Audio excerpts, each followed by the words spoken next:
Right then, everyone, I think we'll get started. You can probably hear there's a local accent on stage this morning. I'm not sure how many people will be from Birmingham, but I am from Solihull. It took me much longer to find Hall 19 than it did to get from my house to the NEC. It was like finding 9 3/4 when I was trying to get to Hogwarts this morning, so I don't know if any of you had that trouble. What David and I are going to talk about today is the power of learning for organisational change. I don't know how you feel, but I certainly get overwhelmed at the moment at the amount of news that's pushed to us, the amount of constant need to evolve, the pressure and speed that we work with. Feels like we're constantly on demand, and that businesses are constantly in this perpetual motion of evolution in order for us to stay relevant and keep successful. So we'll kind of talk by giving the L&D function a little bit of credit, because there's a huge expectation on your shoulders to try and drive and communicate some of that change. So let's get into it. I'll probably walk around a little bit as well, because I don't know my slides totally off by heart, and if I look at you all the time, I won't be able to see them. So my name is Luke Hicks. I've been at Cornerstone for over a decade now. So I spent a long time in learning technology and about 15 years in HR technology. I'm just transitioning to a new role, which is very focused on skills-based. So I was talking to the wonderful people about JLR.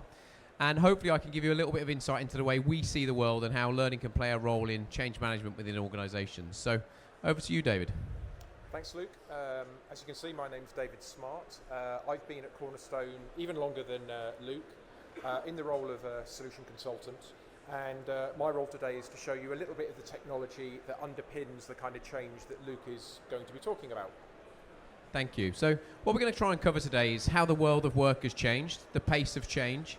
We're going to help you analyse that problem, and then we're going to look at learning's role in kind of closing that skills gap. Because closing the skills gap is really the piece of how do you change and drive change in a business, and generally you need new skills. And then we're going to take a look at some tech that can perhaps support you in doing so. So one of the things that you'll hear me say all the time is we have hugely changed. If you walk into any professional services office in a big city around the UK between 1970 and about 2015, this might seem hyperbolic, but it would look very similar. Lots of people in suits, straight lines of desks, and our way of working was really quite traditional and standard for a long time. And the pandemic gave us this huge motion of evolution. We sort of went through 50 years of evolution almost overnight.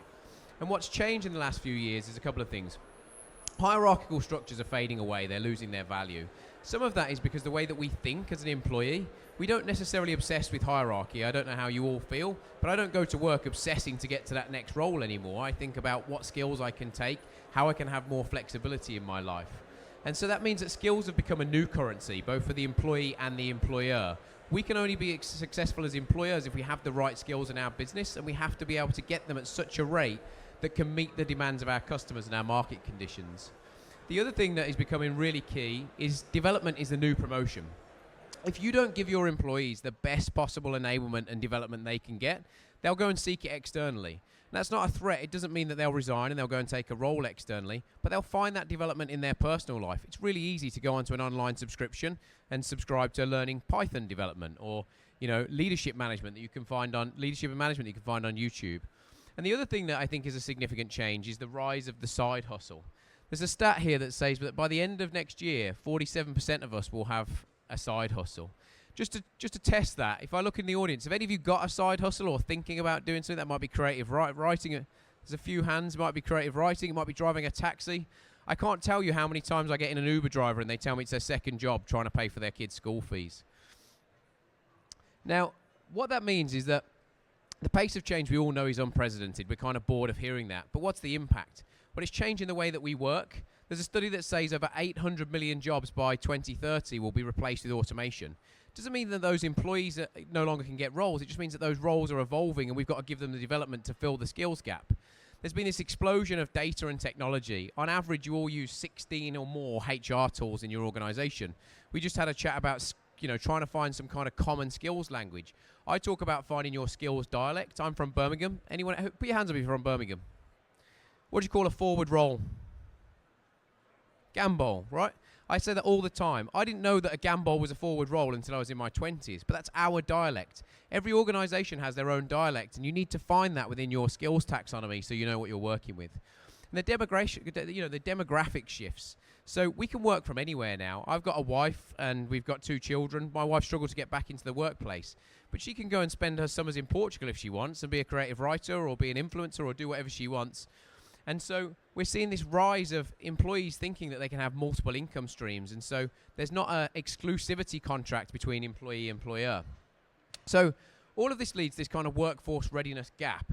And what organizations are struggling with is how they change and adapt at the pace of which their clients and their industries are asking them to change. So the responsibility on your shoulders in this audience is, how do you develop the skills that are changing faster than you can upskill? How do you meet the expectations for people's development? Everyone's knocking on your door saying, I want to learn more, I want to learn new skills, I'm worried my job's going to get replaced, give me something to learn. And there's just not enough of visibility into workforce data, and we need to try and navigate that change. So you need to start by analysing the problem, and we all know this old adage of you can't manage what you can't measure. So you need to start taking a look at your organisation and first of all say, what skills do we have? This is what I call your inventory. What skills do we have in stock? If I go into our stock room today and try and pick the skills that are available, what is there and ready to go? Then I need to try and establish what skills do I need. If you look at our business, how it's changing, how it's digitalising, how it's automating, what are the skills that we have in stock that are no longer going to be necessary in the next 2 years, 3 years, 5 years? And where do we try and upskill those people to give them the chance to survive in the new world of work?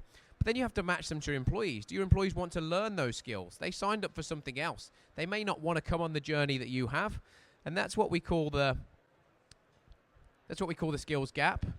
And then the confidence gap. The confidence gap is, can we bridge that with the people that we've got and the resources that we have in-house? Now, we've just done a large study. We acquired a company in May called Skyhive that uses massive data to look at labour market intelligence. And one of the things that I wanted to focus on is the generational differences in human skills. We use this phrase for years called soft skills. A lot of people hate that phrase now. I'm not sure I'm in love with it. I call them human skills. And what we're seeing, and I see it in my own kids, is this fading of those really key power skills. I ask my kids to develop 3 things. I want them to be a top 5% communicator. They can communicate in any room that they're in. They have great confidence. Confidence will outperform capability every day of the week. And then they have resilience. And if we don't build those power skills, the future of work will suffer. And so this study just shows that how we enter these different generations, we're starting to see these diminishing of key human skills like communication, resilience, creativity. And in 10 years, Gen Z will be our management. They'll be our middle management and our senior management, and we have to try and find a way to bring those skills into the workplace.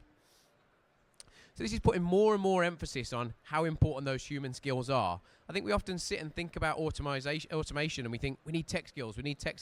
We've actually got an abundance of tech skills. What we don't have is the leadership support around it to drive an efficient workplace.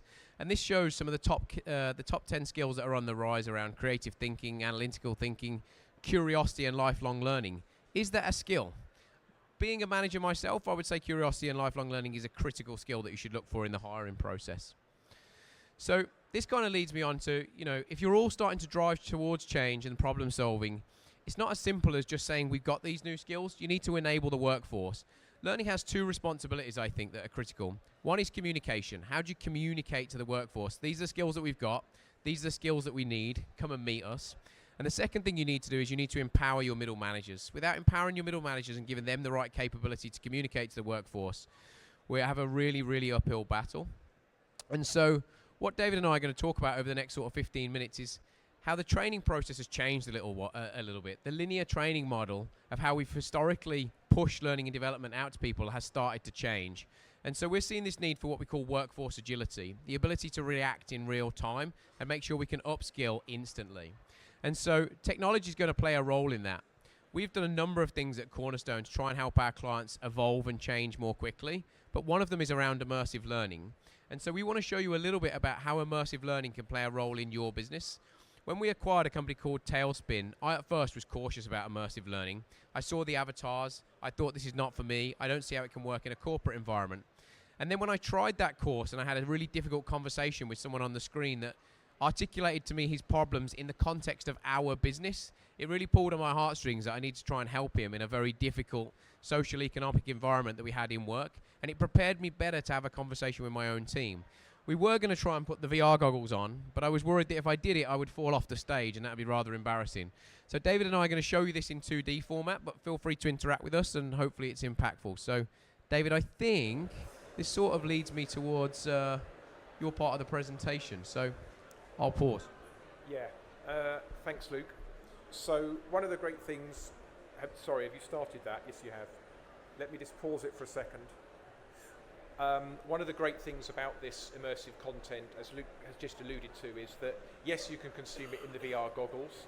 And for anyone that's interested, please come over to the stand, because as you can see, we've got the goggles with us, we've got the headset.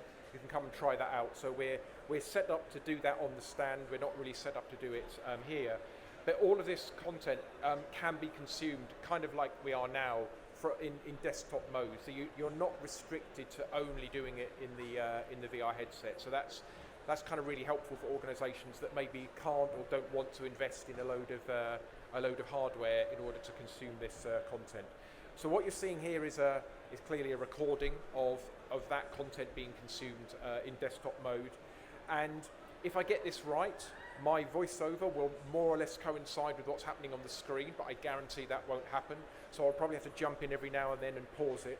And at other times, it will actually be saying something, so I'll just stop talking and you'll be able to listen to the content. So let me start this again. There we go. So from this kind of main landing page, you get to see this catalogue of all of the courses and content that's available. In this case, we're selecting this one called Communicating Succinctly, part of the leadership program. On the right-hand side there, you can see a quick summary of what the course is about and the skills that are associated with it. We've now launched into that content, and we can see it's made up of 3 parts or 3 modules. And this is very common for this content. You get a pre-assessment, so you can kind of practice some of the skills and the topics that are involved in this. Then the second part is the lesson itself, where you're guided through in a kind of a coaching scenario. And then the third part is a post-assessment to see how much you've learned and to, again, put into practice what you've hopefully learned from the lesson. So here we are going into that pre-assessment, a little bit of scene setting, a couple of bits of dialogue, a couple of bits of text to explain what's happening, and then we're going to get into this bit. So this is where I stop talking, and hopefully you'll hear this guy. Now this is something we should have tested, isn't it? David, just while you play around with that as well, I'm just going to add a little bit of extra context. So this is obviously in 2-dimensional. You could definitely sit here with the goggles and have a real immersive experience. But there's 2 things that I want to say that you probably couldn't see on screen. First of all, everything that we do around content is tagged with our skills taxonomy. And we have our own taxonomy, but no doubt you'll have your own taxonomies as well. We have the ability within Cornerstone to standardize and give you a common skills language. And then secondly, this can be contextual. So with lots of content that you'll buy off the shelf in the traditional format, it's truly off the shelf and it's very difficult to customize. You can build algorithms into this that will take into account the context of your business and your exact scenario. So this person can have a very realistic and contextual conversation. And while David's playing, feel free to ask me any questions. I don't know why. There's always a gamble that if you show tech, it's likely to go wrong with the tools that we're given. I honestly don't know at this point.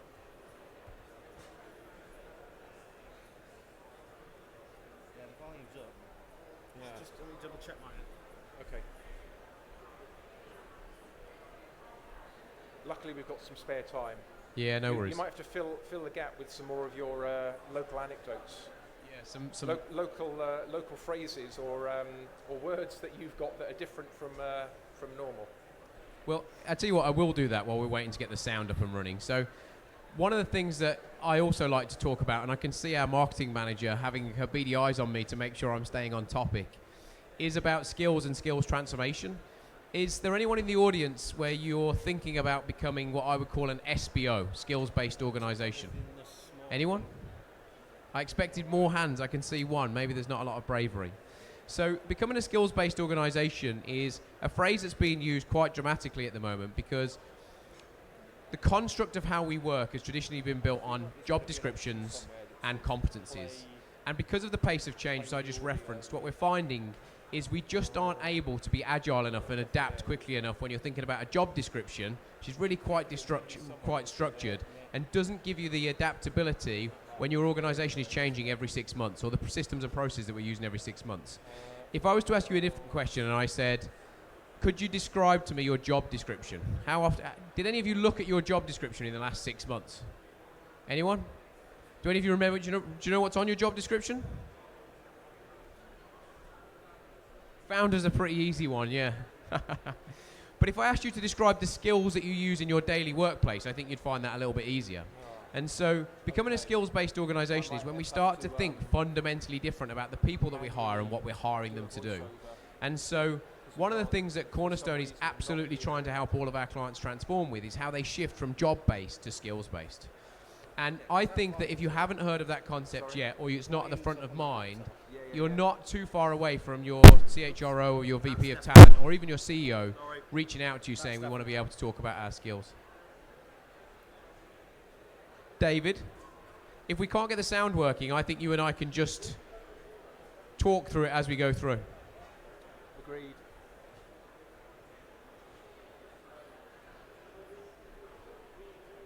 Hit play and we'll narrate.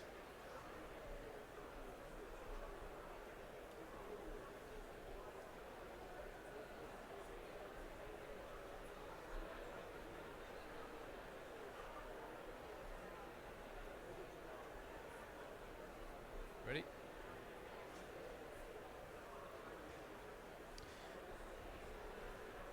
The sound man's back. So what we're going to do when we eventually press play is we're going to simulate a real conversation. So this is a member of my team. He's really nervous. So our business is going through change. The sort of jungle drums of change are beating around the organisation, but nobody's communicated. And we're having a regular one-to-one, and he wants to understand about his impact of loss. The impact of loss to his role. He wants to voice his concerns and tell us the responsibilities that he has at home and what will likely be the repercussions if he was to lose his role. And so this is preparing us for us to have that difficult conversation. And what you'll see as it goes through is clearly you can't hear what he's saying, but he's asking questions or making statements.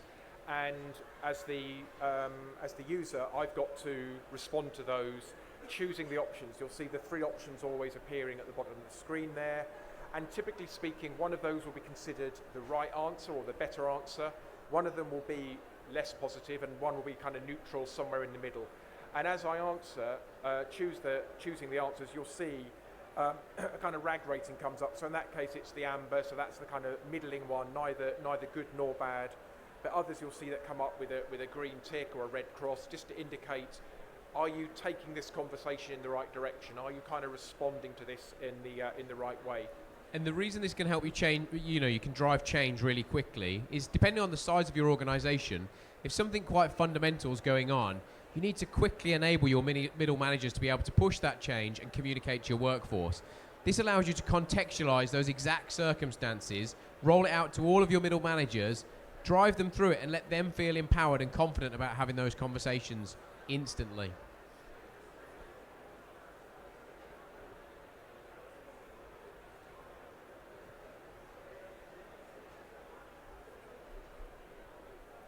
Now, there we go. Oh, I missed leading up to it. Right at the end there, he makes the weirdest facial, pulls a really weird face. I'm not quite sure what that's all about. But what you see here is at the end there, it's gone a little bit too quickly, but it gives you a quick summary of how well you've done. A kind of just a simple out of 5 stars, how well did you do in that pre-assessment?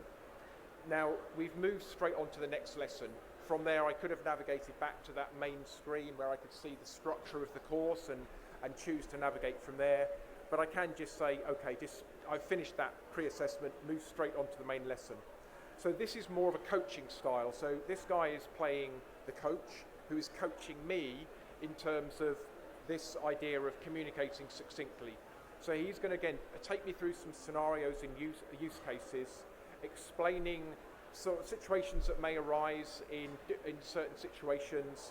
In this particular scenario where we've got a very challenging business situation, our company is going through a lot of change and is struggling to compete. And so he's giving me different scenarios. And again, at certain points here, you'll see that the choices come up at the bottom of the screen. So it's a similar kind of approach where I choose the appropriate option, and it then gives me an indication of whether that's the right or wrong or neutral answer. But what it also does is that he responds as well. So it's not just the red, amber, green, but depending on what I choose, he then responds and in the role of a coach gives me guidance and advice and kind of says, well, yeah, okay, maybe a different way of answering that or a different way of thinking about that is this. So it's more of a sort of almost like a two-way conversation between me and the avatar. Now with this lesson, you'll get the gist fairly quickly. I think we only go through maybe 2 of those kind of question and answer exercises with him, and we'll then move on to the post-assessment, which, as I said, is again putting into practice hopefully what I've learned from this lesson. Here we go. So we're back at the main navigation point, moving on to that third part, the post-assessment. And this follows a similar approach to the pre-assessment, where it's me and an avatar. In this case, as it says on the screen, I think he's the CEO. He's feeling incredibly stressed and is kind of wondering what to do next because of the difficult situation that this made-up company is in. And so, based on what I've learned in the lesson, I've then got to have a conversation with him and help him to deal with these issues, using those communication skills that I've hopefully learned, and again responding. Now on this one, you'll notice a slight difference, because as well as the 3 options appearing on the screen, and by the way, when you're in the VR headset, you can answer those either by using the handheld controllers and literally pointing and clicking at the choice, or you can use your gaze, what you're looking at. So a little dot will appear on the screen, and you can actually look at the option you want to choose, and it will select it that way. But also what you'll see on the screen here when the next choices come up, just above those three tiles of options, there's also a voice recognition. So I can also just answer, I can read out the answer that I want to give, and the content and the system is clever enough to recognize what I've said and then take that as my response. So you're not limited to this point and click, I want to choose that one or that one. You can use where you're looking, or you can use your voice as well. Again, you'll see that we're getting the kind of red, amber, green approach here, and I have cut out some of the Q&A from this just to speed it up a little bit to get towards the end, but there'll be a few more of these to go through, because what you do get at the end is a nice little summary of how well you've done in terms of the answers that you've given. You'll see a couple of reds coming up. I deliberately got some wrong so that there'll be a bit of variation in the assessment at the end. And with any luck, we won't be too far away now from the point where we conclude this conversation with the CEO, and we eventually get to a point where he's feeling much better, as long as obviously I've kind of given enough correct answers as we've gone through. He's feeling much better with the situation, and we kind of agree a set of actions and next steps that he's going to undertake. But David, the great thing about this is that regardless of whether you're a company with 200 employees or 200,000, it's always so difficult to scale management competencies. And so it's very hard for you to be in the room when they're having that difficult conversation and assess how capable they are. This will give you like pulse time information in terms of whether your managers are competent to have these difficult conversations or not. So you'll be able to have a broad brush in terms of where we're at in communicating that change. And you can quickly bring focus in on those managers that need more help and more support to go out and have those difficult conversations. So from an enabling change perspective and empowering that middle group of employees, it's really powerful. Absolutely. I think we're nearly there. I probably could have, with the benefit of hindsight, I probably could have cut out a couple more of these use cases in here just to speed this through, but I think this is probably the last one.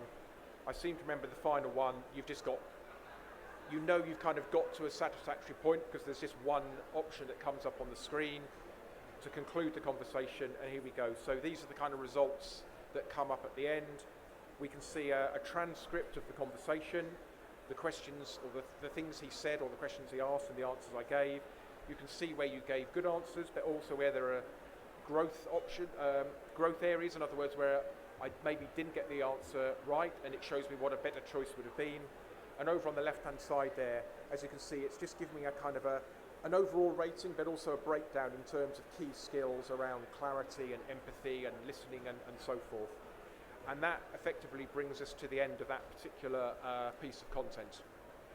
Thank you, David. I mean, I noticed that it pulled up empathy at the bottom, and this person performed quite well, but we meet HR leaders and training leaders all the time that will say empathetic leadership is the #1 skill they're looking for in their management teams.